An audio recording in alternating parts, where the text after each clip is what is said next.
now take a look at a clip from Trump's presser yesterday. And in particularly his presser yesterday, let's see, what was the date?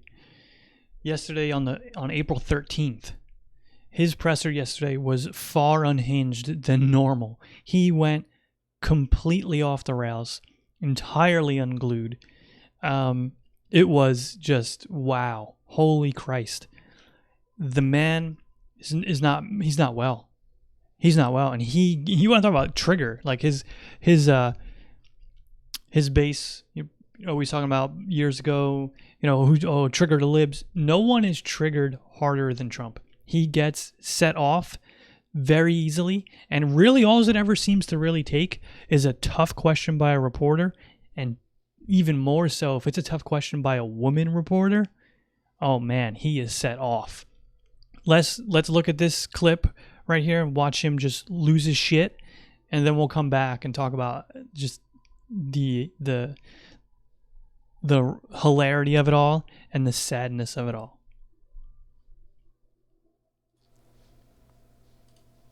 Time that you bought, the argument is that you bought yourself some time and you didn't use it to prepare hospitals, you didn't use it to ramp up testing. You're so disgraceful. It's so disgraceful the way you said it. Let me just listen. I just went over it. I just went over it in an unprecedented crisis. Nobody thought we should do it, and when I did it. But what did you do with the time that you bought?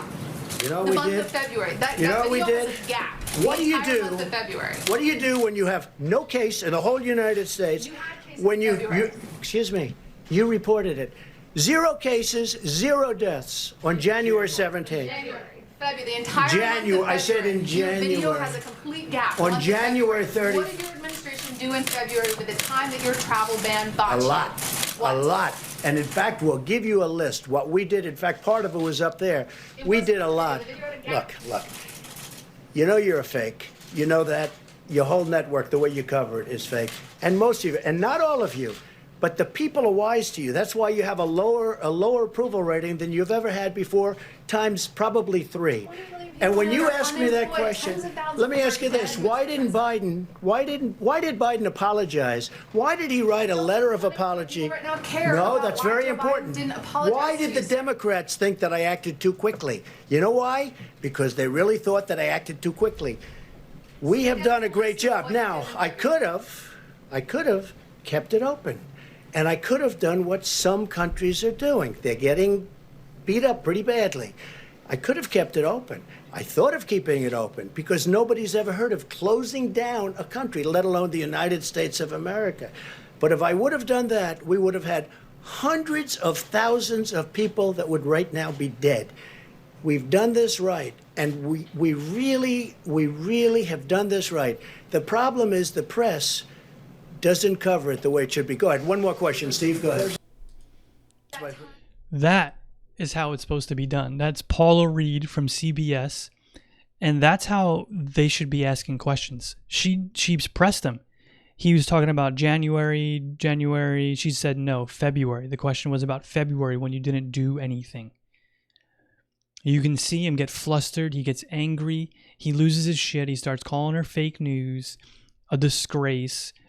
It's disgusting. It's disgusting to watch a grown man attack a woman like that, and then even more so to attack her simply because she's doing her job and she's doing the right thing and asking tough questions and not letting you get away with lies.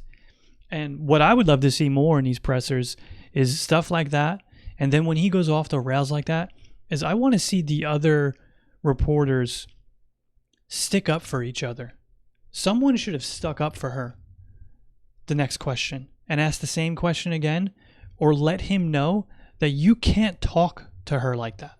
You can't talk to us like that. That's where it should go.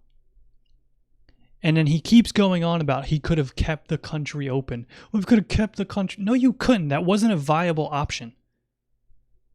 Doing nothing was never a viable option. Ever.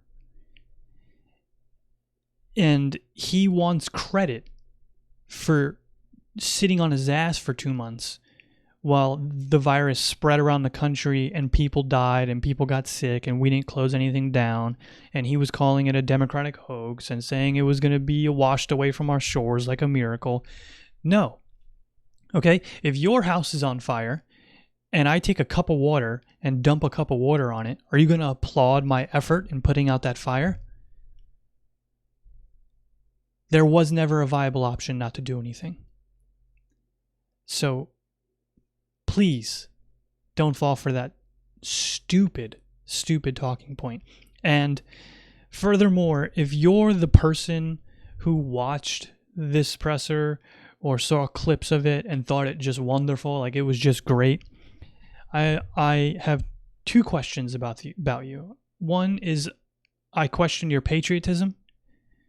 And two, if you still think this man is fit to be president and that these are good pressers and this is how you treat people and this is how you lie and obfuscate and dodge questions when people are dying, and this is how you never send your condolences or any tweet about anything about anyone's death, and you keep talking about ratings, if you think that is fit to still be president, I question your morality.